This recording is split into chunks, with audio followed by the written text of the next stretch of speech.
ಕಾಯ್ತಾ ಇದ್ದೀನಿ ಡ್ರೆಸ್ ಮಾಡ್ಕೊಂಡು. ಚೆನ್ನಾಗಿ ಡ್ರೆಸ್ ಮಾಡ್ಕೊಂಡಿದ್ದೀನಲ್ಲ ನೋಡಿ. ಇಂಟರ್ವ್ಯೂ ಮಾಡ್ತೀನಿ, ಫೋಟೋ ತಕೊಂಡು ಹೋಗ್ತೀನಿ, ಪೇಪರ್ ಅಲ್ಲಿ ಹಾಕ್ತೀನಿ, ಕೇಳಿದ್ದಾರೆ ಬರ್ಬೇಕು ಇವಾಗ.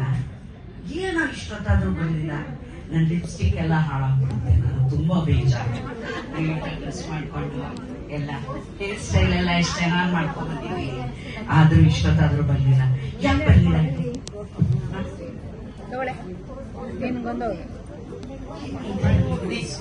ಫ್ಯಾಕ್ಟ್ರಿ ಇದೆ, ಆಫೀಸ್ ಇದೆ.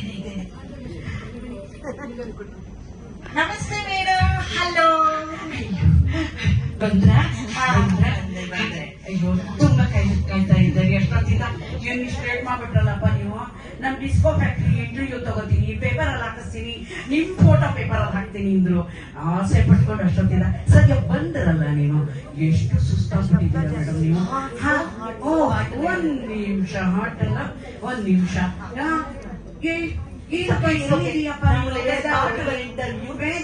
ಒಂಚೂರು ಜ್ಯೂಸ್ ತಗೊಂಬಂದ್ ಕೊಡಪ್ಪ ಇವ್ರಿಗೆ. ಪರವಾಗಿಲ್ಲ ಮೇಡಮ್, ಇಟ್ಸ್ ಓಕೆ. ತುಂಬಾ ಟೈಮ್ ಆಗ್ಬಿಟ್ಟಿದೆ. ಸ್ಟಾರ್ಟ್ ಬರೀ ಇಂಟರ್ವ್ಯೂ. ನೀವು ತುಂಬಾ ಹೊತ್ತಿನ ಕಾಯ್ತಾ ಇದ್ದೀರಾ ಅನ್ಸುತ್ತೆ.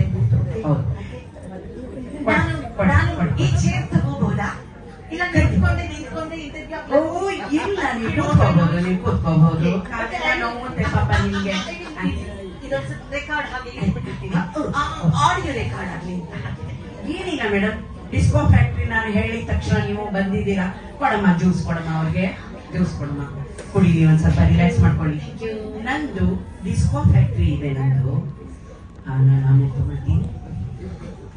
ಡಿಸ್ಕೋ ಫ್ಯಾಕ್ಟ್ರಿನಲ್ಲಿ ನಾನು ಬೇಕಾದಷ್ಟು ಪ್ರಾಡಕ್ಟ್ ಮಾಡ್ತಾ ಇದ್ದೀನಿ. ತುಂಬಾ ಚೆನ್ನಾಗಿರುತ್ತೆ. ಅದನ್ನ ಕೇಳ್ಕೊಂಡೆ ಅವ್ರು ಬಂದಿದ್ದಾರೆ. ಹೌದಾ? ಸಾರಿ, ನಾನು ಇದರಲ್ಲಿ ಮೊದಲೇ ಆಗ್ಬಿಟ್ಟಿದ್ದೆ. ಎಷ್ಟು ಚೆನ್ನಾಗಿ ಮಾಡ್ಕೊಟ್ಟಿದ್ದೀನಿ ನೋಡಿ. ನಾನು ಅದೇ ಪ್ರಾಡಕ್ಟ್ ಮಾಡಿರೋದು.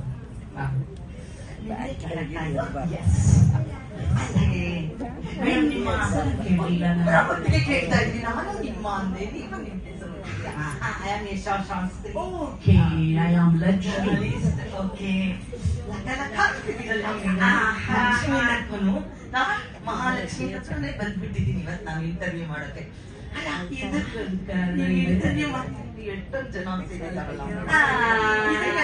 ಡಿಸ್ಕೋ ಫ್ಯಾಕ್ಟ್ರಿ ಪ್ರಾಡಕ್ಟ್ ಬೆಲೆ ಅದೆಲ್ಲ ಬರ್ಬೇಕಾದ್ರೆ ಎಷ್ಟೋ ಜನ ನಮ್ ಜೊತೆ ಇದ್ದಾರೆ, ಗೊತ್ತಾಯ್ತಾ? ಒಂದ್ ಚಪ್ಪಾಳೆ ಕೊಡೋಣ ಅವ್ರಿಗೆಲ್ರಿಗೂ. ಅಂದಾಗೆ ಏನು ಮೇಡಮ್ ನಿಮ್ ಡಿಸ್ಕೋ ಫ್ಯಾಕ್ಟ್ರಿದು ಸ್ವಲ್ಪ ಅದ್ರ ಬಗ್ಗೆ ಹೇಳ್ತೀರಾ? ಅಷ್ಟೇ, ನಾನು ಒಂದು ಬದಲೇನೆ ನಾನು ಹೇಳ್ತೀನಿ. ನಮ್ಗೆಲ್ಲ ಹೆಂಗಸರು ಬೇಕಾಗಿರೋದು ಪರಿಮಳ ಅಲ್ವಾ? ಘಮ ಅಂತ ಇರ್ಬೇಕು ನಾವು ಯಾವಾಗಲೂ. ಅದಕ್ಕೆ ನಾನು ಏನ್ ಮಾಡ್ತೀನಿ, ಸೋಪ್ ತಯಾರು ಮಾಡ್ತಾ ಇದ್ದೀನಿ. ನೀವು ಒಂದ್ ವಾರಕ್ಕೆ 1-2 ಸೋಪ್ ಖರ್ಚು ಮಾಡ್ಬಿಡ್ತೀರಾ. ನೀವು ಎಷ್ಟು ಕೊಡ್ತೀರಾ ಅದಕ್ಕೆ? 100 ರೂಪಾಯಿ ಕೊಡ್ತೀರಾ, 200 ರೂಪಾಯಿ ಕೊಡ್ತೀರಾ ಅಂತ ಸೋಪ್ ತರ್ತೀರಾ ನೀವು. ನಿಮ್ಗೆಲ್ರಿಗೂ ಅನುಕೂಲ ಆಗ್ಬೇಕು ಅಂತ ನಾನು ಮಾಡಿದ್ದೀನಿ. ಹೇಗೆ ಅಂತ ಕೇಳಿ ಯಶಾ ಮೇಡಮ್, ಹೇಗೆ ಅಂತ ಕೇಳಿ. ಪರಿಮಳದ ಸೋಪ್ ಹೇಗೆ ಮೇಡಮ್? ಇಂಟ್ರೆಸ್ಟಿಂಗ್ ಆಗಿದೆಯಲ್ಲ, ಹೇಗೆ ಮ್ಯಾನುಫ್ಯಾಕ್ಚರ್ ಮಾಡ್ತೀರಾ? ಕೇಳಿಸ್ಕೊಳ್ಳಿ ಎಲ್ಲಾರ್ಗೆ. ಮತ್ತೆ ನಾವೆಲ್ಲ ಲೇಡೀಸ್ ಬ್ಯೂಟಿ ಇದೂನು ಹೆಂಗಸರು ಫ್ಯಾಕ್ಟ್ರಿ ಇಟ್ಟಿದ್ದಾರೆ ಅಂದ್ರೆ ತುಂಬಾ ಚಪ್ಪಾಳೆ ಕೊಡಿ ನಂಗೆ ಅಲ್ವಾ? ಇಲ್ಲಿ ಏನ್ ಮಾಡ್ತೀನಿ ನಾನು ಅಂದ್ರೆ, ಬೇಕಾದಷ್ಟು ಜನ ವರ್ಕರ್ಸ್ ಇಟ್ಕೊಂಡಿದ್ದೀನಿ ನಾನು. ಎಲ್ರ ಮನೆಯಲ್ಲೂ ಪರಿಸರ ಪಡೀನಿ ನಾನು. ನಿಮ್ಗೆ ಗೊತ್ತಿರ್ಬೋದು, ಅದು ಪೇಪರ್ ಅಲ್ಲಿ ಬಂದಿತ್ತು. ನಾನು ಎಲ್ರ ಮನೆಯಲ್ಲೂ ಸೋಪ್ ಉಪಯೋಗಿಸ್ಬಿಡ್ತಾರಲ್ಲ, ಇಷ್ಟಿಷ್ಟಾಗಲ್ಲ ಲಾಸ್ಟ್ ಅಲ್ಲಿ ಇರುತ್ತಲ್ಲ, ಏನ್ ಮಾಡೋದು ತಪ್ಪಿಸಾಕ್ಬಿಡ್ತಾರೆ. ನಾನು ಅದನ್ನ ಬಿಡಲ್ಲ, ಹಾಗೆಲ್ಲ ವೇಸ್ಟ್ ಮಾಡಕ್ ಬಿಡಲ್ಲ. ನಾನು ಆತರ ಮಾಡೋದೇ ಇಲ್ಲ. ನಾನು ಎಲ್ಲಾರು ನಾನು ತುಂಬಾ ಜನ ಕೆಲ್ಸಕ್ಕೆ ಇಟ್ಕೊಂಡಿದ್ದೀನಲ್ಲ, ಎಲ್ಲರ ಮನೆಗೂ ಕಳಿಸ್ತೀನಿ ನಾನು. ಇವ್ರಿಗೆಲ್ಲ ಗೊತ್ತಿರ್ಬೇಕು, ಸ್ವಲ್ಪ ಕೇಳಿಸ್ಕೊಳ್ಳಿ. ಅದನ್ನೆಲ್ಲ ಸೋಪನ್ನೆಲ್ಲ ಕಲೆಕ್ಟ್ ಮಾಡಿ ಇಟ್ಟಿದ್ದೀನಿ ನೀವು. ನಾನು ನಿಮ್ಗೆ ವರ್ಷಕ್ಕೊಂದು ಸೋಪ್ ಕೊಡ್ತೀನಿ ಫ್ರೀಯಾಗಿ ಅಂತ ಹೇಳಿದೀನಿ ನಾನು. ಅವರೆಲ್ಲ ಇಟ್ಕೊಂಡಿರ್ತಾರೆ ಎಲ್ಲಾ ಸೋಪು, ಯಾವ್ಯಾವ ಸೋಪ್ ಬೇಕೋ ಎಲ್ಲ ಒಟ್ಟಿಗೆ ತಗೊಂಡ್ಬಂದು ಫ್ಯಾಕ್ಟ್ರಿನಲ್ಲಿ ನಾನು ಅದನ್ನ ಚೆನ್ನಾಗಿ ಪುಡಿ ಮಾಡಿ, ಅದನ್ನ ಲಿಕ್ವಿಡ್ ಮಾಡಿ, ಆಮೇಲೆ ಅದನ್ನ ಗಟ್ಟಿ ಮಾಡಿ, ಅದನ್ನ ನೀಟಾಗಿ ಒಳ್ಳೆ ಕವರ್ ಅಲ್ಲಿ ಹಾಕ್ಬಿಟ್ಟು ಡಿಸ್ಕೋ ಪೇಪರ್ ನಲ್ಲಿ ಇಟ್ಬಿಟ್ಟು ಕೊಡ್ತೀನಿ ನೋಡಿ. ಎಂತ ಘಮ! ಯಾತಕ್ ನೋಡಿ ಆತರ ಘಮ? ಲಿರಿಕ್ಸ್ ಸೋಪ್ ಏನ್ ಇವಾಗ ಅಡ್ವರ್ಟೈಸ್ಮೆಂಟ್ ಕೊಟ್ರಲ್ಲ ಇವಾಗ ಆತರ. ನೀವು ಸುಂದರವಾಗಿ ಕಾಣಬೇಕೆ ಲಿರಿಕ್ಸ್ ಸೋಪ್ ಅನ್ನೇ ಉಪಯೋಗಿಸಿರಿ. ನೀವು ನಿಮ್ಮ ಚರ್ಮವನ್ನ ಚೆನ್ನಾಗಿ ನೋಡಿಕೊಳ್ಳಬೇಕೆ ಬೇರೆ ಸೋಪು ಯಾವ್ದದು? ಸಂತೂರ್ ಸೋಪು, ಲಕ್ಸ್ ಸೋಪು, ಯಾವುದು ಬೇಕು ನಿಮ್ಗೆ? 25 ಸೋಪಿನ ಘಮ ಒಂದೇ ಸೋಪ್. ಅದು ಹೆಂಗೆ ಅಂದ್ರೆ ಒಂದ್ಸತಿ ನೀವು ಆ ಸೋಪ್ ಇಟ್ಕೊಂಡು ಮೇಲಿಂದ ಕೆಳಕ್ ಹಿಂಗ ಅನ್ನಿ, ಮೇಲಿಂದ ಕೆಳಕ್ಕೆ ಅವಾಗ ಗಚ್ಚಿದ ತಕ್ಷಣ ಎಲ್ಲಾರು ಉಚ್ಚು ಪಿಸಾಕಿ ಸೋಪಿನ ಚೂರ್ನ ನಿಮ್ಗೆ ಗೊತ್ತಿಲ್ಲ ಕಣ್ರಿ ಹೆಂಗಿರುತ್ತೆ ಅಂತ. ನಿಮ್ಗೆ ನೋಡ್ರಿ, ಪರಿಸರ ಪ್ರೇಮಿ ಆಗಿದ್ರೆ ಸರಿಯಾಗಿ ಕೇಳಿಸ್ಕೊಳ್ಳಿ. ಹೆಂಗು ಹೇಳೋ ತಕ್ಷಣ ಸೋಪಿನ ಘಮ ಬರುತ್ತೆ, ಮೇಲೆ ಕೇಳೋ ತಕ್ಷಣ ಲಿರಿಕ್ ಸೋಪಿನ ಘಮ ಬರುತ್ತೆ ಕಣ್ರಿ. 25 ಸೋಪಿನ ವಾಸನೆ ಬರುತ್ತೆ ಅಂದ್ರೆ ಯಾರಿಗೆ ಬಿಡ್ತೀರ ನೀವು? ಯಾರು ಬಿಡಲ್ಲ ಕಣ್ರಿ. ಬಹಳ ಇಂಟ್ರೆಸ್ಟಿಂಗ್ ಇದೆ, ಬಹಳ ಇಂಟ್ರೆಸ್ಟಿಂಗ್ ಅಲ್ಲ. ಆದರೆ ನೀವು ಟ್ರೇಡ್ ಸೀಕ್ರೆಟ್ ಹೇಳ್ಬಾರ್ದಿತ್ತು. ನೀವ್ ಯಾಕಂದ್ರೆ ಇಂಟರ್ವ್ಯೂ ಮಾಡಕ್ ಬಂದೆ? ನಾನು ಹೇಳಿದೀನಿ ನಿಮ್ಗೆ ಕರೆಕ್ಟ್ ಆಗಿ ಹಾಕ್ಬೇಕಪ್ಪ, ಫೋಟೋನು ಕರೆಕ್ಟ್ ಆಗಿ ಹಾಕ್ಬೇಕು. ನಾನು ಏನ್ ಬೇಕಾದ್ರೂ ಓದ್ಕೊಳ್ತೀನಿ. ಆಗ್ಲೇ ನೀವು ಅಲ್ಲಿರೋವಾಗ್ಲೇ ಹೌದಾ? ತುಂಬಾ ವೇಟ್ ಮಾಡ್ತಾ ಇದ್ದೆ. ನೆಕ್ಸ್ಟ್ ಏನೋ ಕೇಳ್ಬೇಕು ಅಂದ್ರೆ ನೀವು ಅಂದಾಗೆ ಆಯ್ತು, ಸೋಪ್ ಆಯ್ತು, ಡಿಸ್ಕೋ ಸೋಪು ಮೈ ಹಚ್ಕೊಳಕ್ಕೆ. ನಾವೆಲ್ಲ ನಮ್ಮ ಚರ್ಮ ಪ್ರಿಯರು, ನೀವು ಪರಿಸರ ಪ್ರಿಯರಾಗಿ ಅದು ಹೊತ್ತಿರ್ಲಿ. ಇನ್ನೇನಿದೆ ನಿಮ್ ಪ್ರಾಡಕ್ಟ್? ಅದಕ್ಕೆ ಬಟ್ಟೆ ಒಗೆಯಕ್ಕೆ ನಾವು ಇವಾಗ ಮಿಷನ್ಗೆ ಹಾಕ್ಬಿಡ್ತೀವಲ್ವಾ, ಆಮೇಲೆ ಏನ್ ಮಾಡ್ತೀವಿ, ಸೋಪ್ ಹಚ್ಬಿಡ್ತೀವಿ. ನಾವು ಕಾಲರ್ ಹಚ್ಬೇಕು, ಕೆಳಗಡೆ ಹಚ್ಬೇಕು, ನಮ್ ಸೀರೆನಲ್ಲಿ ಪಾಲೆಲ್ಲ ಗಲೀಜಾಗಿರುತ್ತಲ್ಲ ಅಲ್ಲಿ ಹಚ್ಬೇಕು ಸೋಪ್ನ, ಅದೆಲ್ಲ ಮಾಡ್ತೀವಿ ತಾನೆ. ಅದಕ್ಕೊಂದು ಸೋಪ್ ತಯಾರು ಮಾಡಿದೀನಿ ಮೇಡಮ್ ನಾನು. ಹೀಗೆ ಎಲ್ಲರ ಮನೆಗೆ ಕಳಿಸ್ತೀನಿ. ಒಂದ್ಸತಿ ಬುಕ್ ಮಾಡ್ಕೊಂಡ್ಬಿಟ್ರಾಯ್ತು, ಎಲ್ಲರೂ ಸೋಪ್ ಕೊಟ್ಟು ಕಳಿಸ್ಬಿಡ್ತಾರೆ. ಆ ಸೋಪು ವರ್ಷ ಆದ್ರೂ ನಿಮ್ದು ಖಾಲಿನೇ ಆಗಲ್ಲ, ಗೊತ್ತಾಯ್ತಾ? ಅಷ್ಟ್ ಚೆನ್ನಾಗಿರುತ್ತೆ. ಅದು ನೋಡಿ, ಇಲ್ಲಿ ನೋಡಿ, ಮಕ್ಕಳಿದಾರೆ ನೋಡಿ, ಇಲ್ಲಿ ನನ್ಗೆ ಎಲ್ಲಿದ್ದಾರೆ? ಸೌಮ್ಯ ಇದ್ದಾರೆ. ಅಯ್ಯೋ, ಎಷ್ಟ್ ಜನ ಹುಡುಗಿರಿದ್ದಾರೆ. ಅವರೆಲ್ಲ 3,000 4,000 ಕೊಟ್ಬಿಟ್ಟು ಜೀನ್ಸ್ ಪ್ಯಾಂಟ್ ತಗೋತಾರ್ರಿ. ಜೀನ್ಸ್ ಪ್ಯಾಂಟ್ ನನ್ ಸೊಸೆ ಎಲ್ಲ ತಗೋತಾ. ಅದು ಯಾವ ತರದ್ದು ಅಂದ್ರೆ ಫ್ಯಾಷನ್ ಆಗಿರ್ಬೇಕು. ಹೆಂಗಿರ್ಬೇಕು ಅಂತಂದ್ರೆ ಅದೇ ಇಲ್ಲಿ ಹರ್ಕೊಂಡು ಅಲ್ಲಿ ಹರ್ಕೊಂಡು ಇಲ್ಲಿ ಹರ್ಕೊಂಡು ಇರ್ತಾರಲ್ಲ, ಅದಲ್ಲ. ಎಲ್ಲೋ ಹರ್ಕೊಂಡು ಎಲ್ಲ ಕಡೆ ಹರ್ಕೊಂಡಿರ್ತಾರಲ್ಲ. ನಾನು ಅದಕ್ಕೆ ಏನ್ ಮಾಡ್ತಿದ್ದೀನಿ ಗೊತ್ತಾ? 4,000 ರೂಪಾಯಿ ನಮ್ಮ ಮಹಿಳೆಯರಿಗೆಲ್ಲ ಎಲ್ಲ ವೇಸ್ಟ್ ಆಗ್ಬಿಡುತ್ತೆ. ಅವ್ರ ಅಮ್ಮಂದ್ರಿಗೆ ಎಷ್ಟು ಕಷ್ಟ ಆಗ್ಬಿಡುತ್ತೆ ಅಂದ್ಬಿಟ್ಟು ನಾನೇನ್ ಮಾಡ್ತೀನಿ, ಅವ್ರ ಸೋಪನ್ನು ಇಟ್ಕೊಂಡಿರ್ತೀವಲ್ಲ, ಅದು ಹೆಂಗಿರುತ್ತೆ ಅಂದ್ರೆ, ನಿಮ್ಗೆಲ್ಲ ಬೇಕೋ ಫ್ಯಾಷನ್, ಎಲ್ಲಿ ಬೇಕೋ ಅಲ್ಲಿಗೆ ಹಿಂಗ್ ಉಜ್ಜಿ ಡಿಸೈನು, ಎಲ್ಲುಜ್ಜಿ ಡಿಸೈನು, ಇಲ್ಲುಜ್ಜಿ ಡಿಸೈನು ಚೆನ್ನಾಗಿರುತ್ತ ಗೊತ್ತಾ? ಆ ಜೀನ್ಸ್ ಕಲರ್ ಬ್ಲೂ ಕಲರ್ ಒಂದ್ ಕಡೆ, ಈ ಕಡೆ ಕ್ರೀಮ್ ಕಲರ್ ಒಂದ್ ಕಡೆ, ವೈಟ್ ಕಲರ್ ಒಂದ್ ಕಡೆ, ಅಷ್ಟ್ ಚೆನ್ನಾಗಿರುತ್ತೆ ಮೇಡಮ್. ನೀವು ಯಾರು ದುಡ್ಡು ಖರ್ಚು ಮಾಡ್ಬೇಡಿ. 4,000 5,000 ಹಾಕೋಬಿಟ್ಟು ಜೀನ್ಸ್ ಪ್ಯಾಂಟ್ಗೆ ನಾನು ಕೊಡ್ತೀನಿ, ನಿಮ್ಗಳಿಗೆ ಕಮ್ಮಿ ಬೆಲೆ ಕೊಡ್ತೀನಿ ನಾನು. ವರ್ಷ ಆದ್ರೂ ಹರಿಯಲ್ಲ ಕಣ್ರಿ, ಅದು ಸೋಪು ಹೋಗಲ್ಲ, ವರ್ಷ ಆದ್ರೂ ಇರುತ್ತೆ. Very very interesting madam. ಇದನ್ನ ಹೇಗ್ ಮ್ಯಾನುಫ್ಯಾಕ್ಚರ್ ಮಾಡ್ತೀರಾ? ಅಯ್ಯೋ, ಮೊದಲು ಹೇಳಿಲ್ವೇ ನಾನು? ಅದೇ ತರ ನಂದು ಬೇಕಾದಷ್ಟು ಪ್ರಾಡಕ್ಟ್ ಇದೆ ಮೇಡಮ್. ನಂದು ಹಂಗೆಲ್ಲ ನೀವು ಹೇಳಿ ನೋಡಿ.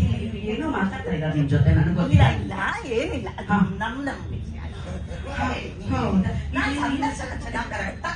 ನೀವೇನ್ ಮ್ಯಾನುಫ್ಯಾಕ್ಚರ್ ಮಾಡ್ತೀರಾ? ಯಾರ್ಯಾರ ಮನೆ ಮೋರಿಲ್ ಬಿದ್ದಿದ್ದು ಸೋಪಿನ ಚೂರನ್ನು ತಗೊಂಡು ಬಂದಿದ್ರಲ್ಲ ಹಾಕಿದೀರಾ? ಎಲ್ಲ ತೊಳಿತೀನಿ ಮೇಡಮ್ ನಾನು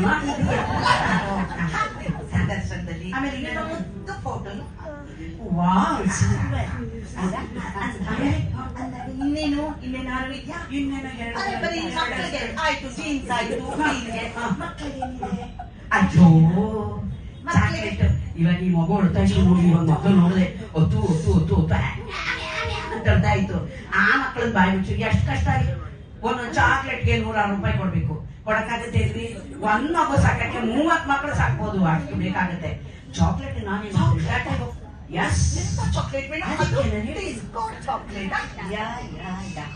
ಅದಕ್ಕೆ ಹೋಗ್ತೀನಾ ಅಲ್ಲಿ ಫ್ಯಾಕ್ಟ್ರಿನಲ್ಲಿ ಹೋಗ್ತೀನಿ ನಾನು.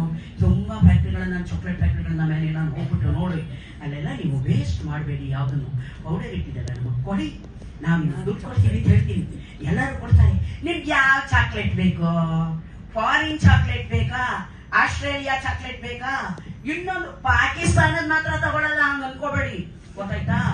ಎಲ್ಲ ಚಾಕ್ಲೇಟ್ ತಗೊಂಡ್ಬಂದ್ಬಿಟ್ಟು ಎಲ್ಲಾನು ಕ್ಲೀನ್ ಆಗಿ ಫ್ಯಾಕ್ಟ್ರಿನಲ್ಲಿ ಕೊಟ್ಟು ಅದನ್ನ ಕ್ಲೀನ್ ಆಗಿ ಮಾಡಿ ಡಿಸ್ಕೋ ಪೇಪರ್ ಅಲ್ಲಿ ಸುತ್ತಿ ಎಲ್ಲರಿಗೂ ಕೊಡ್ತೀನ್ರಿ.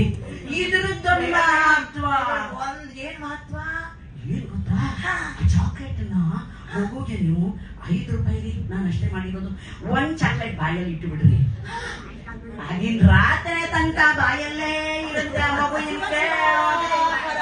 ನೀವು 4-5 ಚಾಕ್ಲೇಟ್ ಚಾರಿಟಿ ಬ್ಯಾಗಲ್ಲಿ ಇಟ್ಕೊಂಡು ಅಯ್ಯೋ ಇದು ಹಂಗಾಯ್ತಪ್ಪ ಹಿಂಗಾಯ್ತಪ್ಪ ಅನ್ನೋದಿಲ್ಲ. ಅದು ನೆನೆಯೋದೇ ಇಲ್ಲ ಕಣ್ರಿ, ಚಾಗೆ ಮೆಲ್ಟೇ ಆಗಲ್ಲ ಕಣ್ರಿ. ಎಷ್ಟು ಸುಲಭ ಅಲ್ವಾ ಎಲ್ರಿಗೂ, ಮಗು ಎತ್ತವ್ರಿಗೆಲ್ಲ ಮೊಮ್ಮಕ್ಳಿಗೆ ಅಜ್ಜಿಗೆ ಮೊಮ್ಮಕ್ಳು ನೋಡ್ಕೊಳ್ಳೋದು ಎಷ್ಟು ಸುಲಭ ಅಲ್ವೇನ್ರಿ? ಲಕ್ಷ್ಮಿ ಮೇಡಮ್, ಇಷ್ಟೊಂದು ಪ್ರಾಡಕ್ಟ್ ಹೇಳಿದ್ರಲ್ಲ, ಇದು ಒಂದು ಒಬ್ರಿಗೆ ಯೂಸ್ ಆಗುತ್ತೆ ಮೇಡಮ್. ಯಾರಿಗ್ ಗೊತ್ತಾ? ಕ್ರೀಚ್ ನಡೆಸ್ತಾರಲ್ಲ ಅವ್ರಿಗೆ. ಮಗುನ್ ಬಿಟ್ಟು ತಕ್ಷಣ ಒಂದಿಟ್ಟು ಬಿಟ್ರೆ ಆಗೋಯ್ತು. ರಾತ್ರಿ ಕರ್ಕೊಂಡು ಹೋಗೋದು ಹೇಳಲ್ಲ, ಅದು ಚಿಟ್ಟಾನೇ ಇರತ್ತೆ. ನಿಮ್ಗೂ ಹಂಗೆ ಆಗ್ತಿದೆ ಅಲ್ವಾ? ಅಯ್ಯೋ ಇಲ್ಲಪ್ಪ, ಅದ್ರ ನಾನು ಹಿನ್ನೆಲೆ ಯೋಚಿಸ್ತಿದ್ದೀನಿ. ಇವ್ರು ಎಲ್ಲೆಲ್ಲಿಂದ ತಗೊಂಡು ಬಂದು ಮಾಡಿರ್ತಾರೆ. ಅದೆಲ್ಲ ಯೋಚನೆ ಮಾಡ್ಬೇಡಿ, ನಾವು ತುಂಬಾ ನೀಟಾಗಿ ಮಾಡಿರ್ತೀವಿ, ಅದೆಲ್ಲ ಯೋಚನೆ ಮಾಡಬೇಡಿ ನೀವು. ಕೇಳಿ ತುಂಬಾ ತಲೆನೋವು ಯಾಕ್ರಿ ಬಂತು? ನನ್ನೊಂದು 10 ಪ್ರಾಡಕ್ಟ್ ಹೇಳೋಣ ಅನ್ಕೊಂಡೆ, ಎಲ್ಲರಿಗೂ ತಿಳಿಸಾರು ನಾನು. ಒಂದನ್ ಕೇಳಿಸ್ಕೊಂಬಿಡಿ. ಇವಾಗ ಇದಕ್ಕೊಂದು ಪ್ರಾಡಕ್ಟ್ ಕಂಡಿದ್ದೀನಿ. ಎಲ್ರಿಗೂ ಕಾಫಿ ಇಷ್ಟನೇ ಇಲ್ವಾ? ಕೈ ಎತ್ತಿ. ಎಷ್ಟು ಸತಿ ಕಾಫಿ ಕುಡಿತೀರಾ? ಕೈ ಎತ್ತಿ. 5 ಸತಿನಾ? ಅಯ್ಯೋ ಹೂನ್ರಪ್ಪ. ನಾನು ಕಾಫಿ ಪೌಡರ್ ಒಂದು ಕೂಡ ತಯಾರು ಮಾಡಿದ್ದೀನಿ.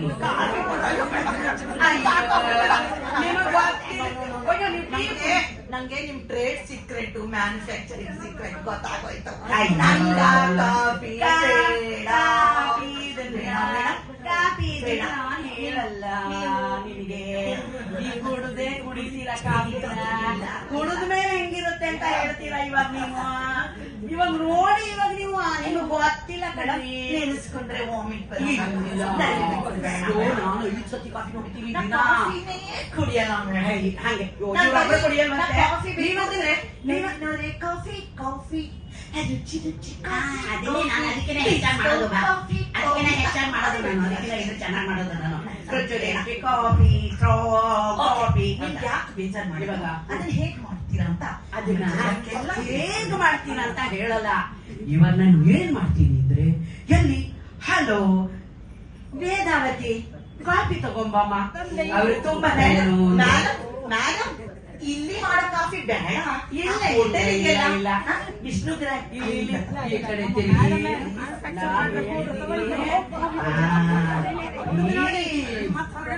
ನೋಡಿದ್ರ ನಮ್ ಜೊತೆನೂ ಇರ್ತೀರೋ ಅಂತ ಹೇಳಿರೋದು ಮೇಡಮ್. ಕಾಫಿ ಯಾವ ಕ್ಯಾಂಟೀನ್ಗಳು, ಯಾವ ರೆಸ್ಟೋರೆಂಟ್ಗಳಲ್ಲಿ ಲೋಕದಲ್ಲಿ ಉಳಿಸಿರ್ತಾರಲ್ಲ, ಇದೆಲ್ಲ ಇವ್ರ ಕಲೆಕ್ಟ್ ನೋಡಿ. ನಾನೇನಾದ್ರು ಕಾಫಿ ಬಗ್ಗೆ ಹೇಳಿದೀನ? ನನ್ನ ಪ್ರಾಡಕ್ಟ್ ನಾನೇನೋ ನೀವು ಬಂದಿದ್ದೀರಾ, ನಿಮ್ಮ ಹತ್ರ ಎಲ್ಲ ಹಂಚ್ಕೊಳ್ಳೋಣ, ಪೇಪರ್ ಎಲ್ಲ ಹಾಕ್ತೀರಾ, ನನ್ನ ಖುಷಿಯಾಗಿ ನನ್ನನ್ನ ಚೆನ್ನಾಗಿ ತೋರಿಸ್ತೀರಾ ಅನ್ಕೊಂಡು ಆಸೆಯಿಂದ ಬಂದ್ರೆ ಈ ತರನ ಮಾತಾಡೋದು ನೋಡಿ. ನಿಮಗೆಲ್ಲರಿಗೂ ನಾನು ಇವಾಗ ಮೇಡಮ್ ತುಂಬಾ ಚೆನ್ನಾಗಿತ್ತು, ಕುಡ್ದ್ಬಿಟ್ಟೆ. ನೋಡಿದ್ರ? ಇವಾಗ ಮೆಚ್ಕೊಂಡ್ರ? ಇವಾಗ ಏನ್ ಮಾಡೋಣ ಗೊತ್ತಾಯ್ತಾ? ಇವಾಗ ನೋಡಿ ಇಲ್ಲಿ ಇವಾಗ ಎಲ್ರು ಇಷ್ಟು ಜನ ನಮ್ಮ ಸಪೋರ್ಟ್ ಬಂದಿದ್ದಾರೆ, ನಮ್ ಡಿಸ್ಕೋ ಫ್ಯಾಕ್ಟ್ರಿನ ಬೆಳೆಸ್ತಾ ಇದ್ದಾರೆ. ನಾನ್ ಇವ್ರಿಗೆಲ್ಲ ಕಾಫಿ ಕೊಡದೇ ಇದ್ರೆ ನನಗೆ ಅವಮಾನ ಕಂಡ್ರಿ. ನನಗೆ ನಾನ್ ಇವಾಗ ಒಂದ್ ಮ್ಯಾಜಿಕ್ ಮಾಡ್ತೀನಿ. ಏನಾ ಗೊತ್ತಾಯ್ತಾ? ನಾನ್ ಮ್ಯಾಜಿಕ್ ಮಾಡ್ತಾ ಇರೋದು ಇವಾಗ. ನನ್ನ ಹತ್ರ ಕಾಫಿ ಇದೆ, ಇಲ್ಲಿ ಸ್ಟ್ರಾಂಗ್ ಕಾಫಿ ಇದೆ. ಇದನ್ನ ನಿಮ್ ಹತ್ರಕ್ಕೆಲ್ಲ ಕಳಿಸ್ತೀನಿ. ನೀವೆಲ್ಲ ಕೈ ಹೀಗನ್ಬೇಕು, ಎಲ್ರು ಕೈ ಹೀಗನ್ಬೇಕು. Wow, super super. ಎಲ್ರು ಕೈಯೂ ಬರ್ಬೇಕಪ್ಪ. ಕಾಫಿ ಇಷ್ಟ ಇಲ್ಲದೆ ಇರೋರು ನೀವು ಕುಡಿತೀರಾ ಖಂಡಿತವಾಗ್ಲೂ. Thank you so much. ನನ್ ಜೊತೆಗೆ ನೀವೆಲ್ಲ ಇದ್ದೀರಾ ಅಲ್ವಾ? ನಂಗೆ ಈ ಕಾಫಿ ಕುಡಿದ್ನೋ ಬಿಟ್ನೋ ಅದ್ ಬೇಡ, ಈ ಸ್ಮೆಲ್ಗೆನೆ ಯಾಕೋ ಡ್ಯಾನ್ಸ್ ಮಾಡ. ಒಂದ್ ನಿಮಿಷ ಪೇಷನ್ಸ್. ಇವಾಗ ನೋಡಿ, ನಿಮ್ಮ ಹತ್ರ ಕಾಫಿ ಬರ್ತಾ ಇದೆ. ಇವಾಗ ನೀವೆಲ್ಲ ಕಾಫಿ ಕುಡಿತೀರಾ. ಕಾಫಿ ಕುಡಿದ ಮೇಲೆ ನಿಮ್ಮ ಮನಸ್ಸು ಎಲ್ಲಿ ತೇಲಾಡ್ತಾ ಇರುತ್ತೆ ಅಂತ ನಿಮ್ಗೆ ಇವಾಗ ಗೊತ್ತಾಗುತ್ತೆ. ಎಲ್ಲರೂ ತಗೋತೀರಾ? ನಾನು 1 2 3 ಅಂತ ಹೇಳ್ತಾ ಇದ್ದೀನಿ. ಕುಡೀರಿ ಇವಾಗ ಕಾಫಿನ.